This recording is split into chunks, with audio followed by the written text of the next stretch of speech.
Egunon eta ongietorri entzule, Euskal Herri Irratian Pasahitza goizeko 10 eta 10 minutu dira. 12 graduko temperatura daukagu, Iruñeko Birrentzi Dorreko merkurioak salatzen duenez. Zeruak gaur ez dugu ikusterik bere lainoak estaltzen baititu, eta hala ere, euririk ez du bari une honetan behintzat Iruñeko kaleetan, Iruñeko karriketan. 1988ko azaroaren 7an, Iruñeko Euskal Herria Irratiak mikrofonak zabaldu zituen lehenbizikoz. Iruñarriko irratietan doi-doi entzun zitekeen orduan euskarazko zaio zatiren bat edo beste. Gabezi horri konponbidea eman nahian sortu zen Euskal Herria Irratia. Geroztik, isildu gabe aritu da Iruñarriko FM-ko 91.4 dialean. Iritsi dela nabarmendu du Donostiako kazetak. Amaia San Vicentek eta Peio Arginarenak Pasahitza magazina idatzen dute. Goizeko 10etan hasi eta 12ak bitartean eguneko albisteak komentatzen dituzte. Bart Iruñean atxilotu dituzten 3 lagunak, Espainiako poliziak egin ditu atxiloketak. 11 kolaboratzaile laguntza izaten dute. Hori da, bai, gainera hori kontuan hartu behar da, gaur ez baino aste honetan bertan 20 urte bete dira, Iruñera ja gas naturala lehenengo ziritsiko zela aipatu zenetik eta aurre santzenetik, bai. Gonbidatu bereziak.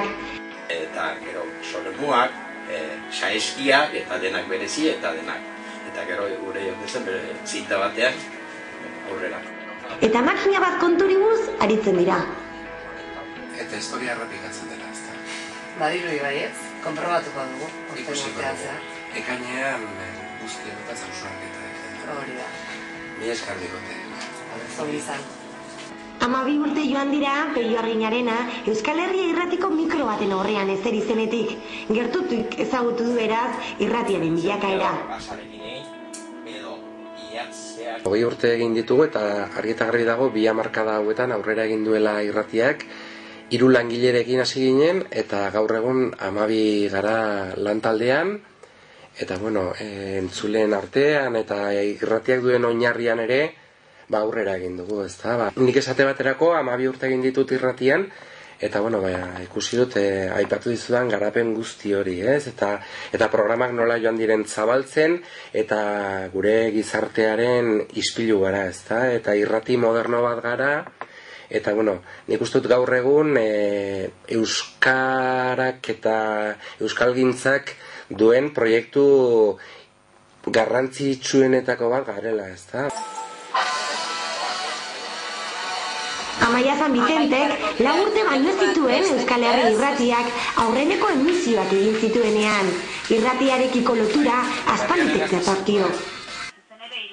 Bueno, nire lotura irrati honekiko nire amagandik hasi zen, nire ama euskaldun berria da eta euskara ikasten zebilenean, aholku eman zioten euskara ikasteko eta euskara erabiltzeko modu egokia izan zitekela irratia entzutea eta Euskal Herria Irratia zen hemen Iruñean euskarazko kazetaritzaren erreferentzia. Eta hala hasi zen nire ama Euskal Irratia hau entzuten, Euskal Herria Irratia hau, eta nik ere, beragandik jaso dute irratia entzuteko ohitura eta Euskal Herria Irratia dialean jartzeko ohitura. Eta 19 urterekin lehenbiziko urtea egin eta berehala uda garaian pentsatu genuen nire ikaskide batek eta biok, aukera polita izan zitekela honea etorrige eta apur batean ez aritzea lantaldean praktikak egiten edo nolabait. Eta segituan beso zabalik hartu gintuzten, ez? Aukera eman ziguten lehenbiziko egunetik bertatik airean sartzeko, irratian aritzeko, eta esperientzia hemen jaso joan gara, karrera ere bukatu genuen, eta orain jadanik urte bete hemen lanean. 20 urte igaro dira Euskal Herria Irratia martxan jarri zutenetik, eta 20. urteurrena ospatzeko hainbat ekitaldi antolatu dituzte. Pasaden ostiralean, azaroak 7, jende aurreko irratsaio bat eskaini zuten Iruñeko Barainaingo auditorioan.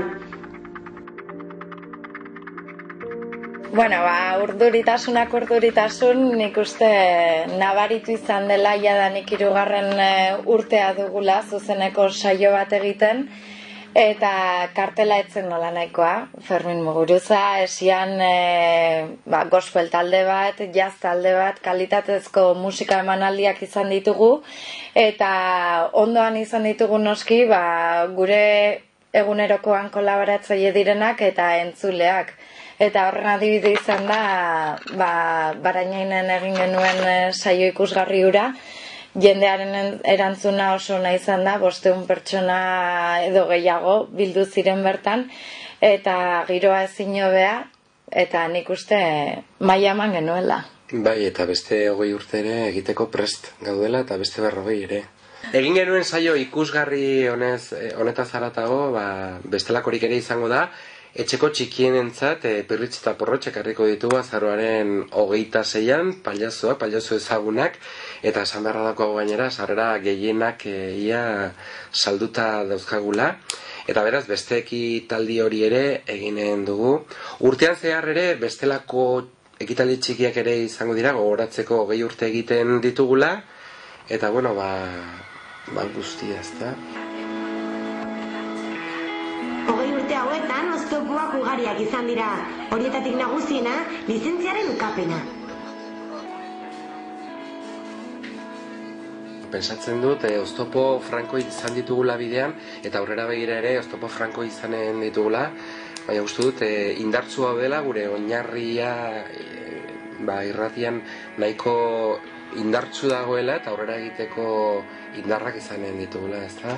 Hor lizentziaren kontua dago, 2 aldiz ukatu egin digute, eta kontua da, gu beste edozein bezala, gai garela, kapaz garela irratia egiteko euskaraz, eta bide horretan jarretuko dugu. Lizentziaren kontua ez da hainbeste dirua jaso, diru laguntzak nola iritsarazi irratira baizik, eta da ohore kontu bat azken batean, ez? Nor zara zu, niri ukatzeko, irratia egiteko gaur egun, ez da? 21. mende honetan, ez da? Eta nik etorkizunare itxaropenez begiratzen diot, ez? Etorkizunari ez hainbeste agian administraziotik etor daitezkeen aginduengatik edo lizentziaren kontuagatik baizik eta Iruñerrian euskal komunitatea haziz baitoa, geroz eta euskaldun gehiago gara Iruñerrian, eta komunitate hori nolabait kohesionatzeko ez edo elkartzeko bide bat da irratia, eta Euskal Herria irratiak lan hortan zeregin handia du. Eta gobernu hau dagoen bitartean ez da urik ere ez digute emanen. Beti esaten duguneran, eskerrak emango dizkiegu entzulei gaurko honetan ere arreta eskaintzeagatik, eta bihar hitzordua 10:00-tik 12:00-etara. Bihar ere gustora 2 orduko bidea. Aio, ongi zain. Aio.